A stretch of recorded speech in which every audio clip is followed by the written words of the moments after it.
السلام عليكم أصحابتي كسر دوادا مركلة إيه برامجية عافمات كأنت كلا سعتان مرة والبا مكان ديخ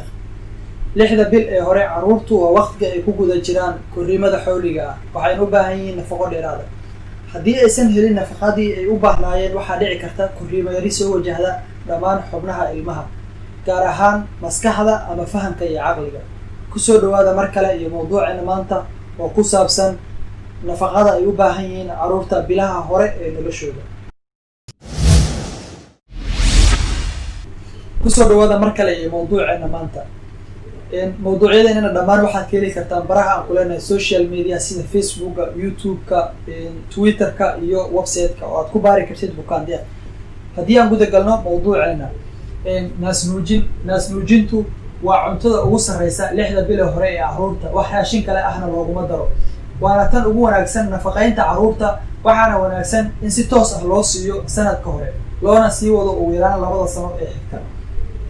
ناس نوجينتو waxa ay faa'iido u leedahay caruurta hooyada iyo qoyskaba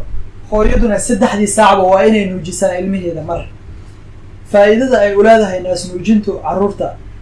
ilmaha sida wanaagsan loo nuujiyay waxa ay naas nuujintu ka yareysaa shubanka sidoo kale waxay ka yareysaa cudurrada ku dhaca neef mareenka iyo sidoo kale si lamid ah cudurrada cunaha iyo dhigaha sidoo kale naas nuujintu waxa ay korisaa mindhicirada ama caloosha ilmaha faa'iidada ay naas nuujintu u leedahay hooyada sida wanaagsan u nuujisay ilmaheeda markay dhasho kadib naas nuujintu waxa ay ka yareysaa dhiig-bixi ku imaan lahay markay dhasho kadib hooyadu sidoo kale waxa ay hoos u dhigtaa jaaniskii oo ugu dhici lahay kansarka ku dhaca ilma galeenka iyo naasaha si lamid ah hooyada sida wanaagsan u nuujisay waxa yaraada qalqalkeeda xagga caadada iyo sidoo kale lafa xanuunka faa'iidada ay u leedahay naas nuujintu qoyska ilmaha sida wanaagsan loo nuujiyay cudurrada badan naas nuujinta ayaa gaashaan uga noqota oo cudurro badan kuma dhacaan sidaadana faa'iido waxay u leedahay qoyska ah xagga qarashaadka naas nuujintu waxa ay siisaa ilmaha difaac lagu magacaabo IgA kaas oo ka difaaca dhammaan bakteeriyadii soo geli lahayd ama caabuq ku samayn lahayd jirka waxa ay yareysaa sidoo kale xasaasiyadii caruurtu ay ka qaadi lahaayeen cuntooyinka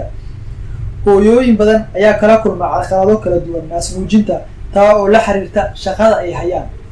haddii ay hooyadu shaqayso waa inay isticmaashaa waxa lagu magacaabo breast pump ka oo ah inay listo caanaheeda si ay u sii wado naas nuujintii oo aysan dhicin kala go' ku yimaada naas nuujinta ama inay naasuhu guraan